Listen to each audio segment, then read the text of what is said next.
ನಮ್ಗೆ ಮತ್ತು ಇಸ್ರೇಲ್ಗೆ ರಿಲೇಷನ್ ಆಗ್ಲಿಕ್ಕೆ ನಮ್ಗೆ ಅವರನ್ನು ಶಸ್ತ್ರಾಸ್ತ್ರ ಕೊಡಬೇಕು ಅಂತಿಲ್ಲ. ನಾವು ಸುಮ್ಮನೆ ಎದುರ ಬದ್ರು ಕೂತ್ಕೊಂಡ್ರೆ ವಿ ಆರ್ ವೆರಿ ಕ್ಲೋಸ್. ನಿಮ್ ಕಥೆ ಮತ್ತು ನಮ್ ಕಥೆ ಒಂದೇ.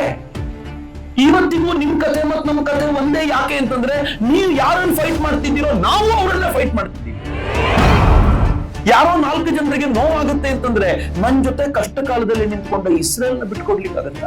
ಅಟ್ಯಾಕ್ ಇಷ್ಟು ಬಹಳ ಜನರ ಮೇಲೆ ಆಗ್ಬಹುದು, ಆದ್ರೆ ಆದವರೆಲ್ಲ ಅಡ್ರೆಸ್ ಕಳ್ಕೊಂಡ್ರೆ ಉಳ್ಕೊಳ್ಳೋದೇ ಇಲ್ಲ. ಎಷ್ಟು ಅಟ್ಯಾಕ್ ಆದ ನಂತರವೂ ನನ್ನ ಅಡ್ರೆಸ್ ಉಳ್ಕೊಂಡಿರ್ತೀನಿ ಅಂತ ಹೇಳುವವರನ್ನ ಹಿಂದೂಗಳು ಅಂತ ಕರೀತೀವಿ.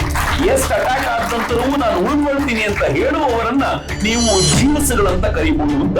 ಹೋರಾಟ ಮಾಡಿ ನನ್ನ ಲ್ಯಾಂಡ್ ಅನ್ನ ಉಳಿಸ್ಕೊಳ್ಬೇಕು. ಯಾರಿಗೋಸ್ಕರ ಅಂತಂದ್ರೆ ನನ್ನ ಮುಂದಿನ ಪೀಳಿಗೆಗೆ ಒಂದು ಜೀವಂತವಾಗಿರುವಂತ ಕಲ್ಚರ್ ಉಳಿಸಿ ಹೋಗಬೇಕು ಅನ್ನೋ ಕಾರಣಕ್ಕೋಸ್ಕರ ಫೈಟ್ ಮಾಡೋ ಸ್ಪಿರಿಟ್ ಇದೆಯಲ್ಲ, ಅನ್ಇಮ್ಯಾಜಿನಬಲ್ ಸ್ಪಿರಿಟ್.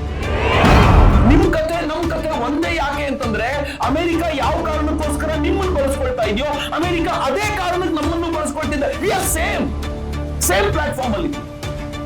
ನಮ್ ರಿಲೇಷನ್ ಯಾಕೆ ಸ್ಟ್ರಾಂಗು? ಇದೇ ಕಾರಣಕ್ಕೆ. ನಮ್ ರಿಲೇಷನ್ ನ ಯಾರು ಬಂದ್ರು ಹರಿಯಕ್ಕಾಗಲ್ಲ. ಯಾಕೆಂದ್ರೆ ಇದೇ ಕಾರಣಕ್ಕೆ.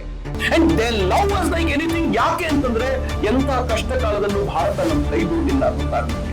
And believe me, ಇಸ್ರೇಲಿಯರು ನಮ್ಗೆ ಯಾವತ್ತೂ ಕೈ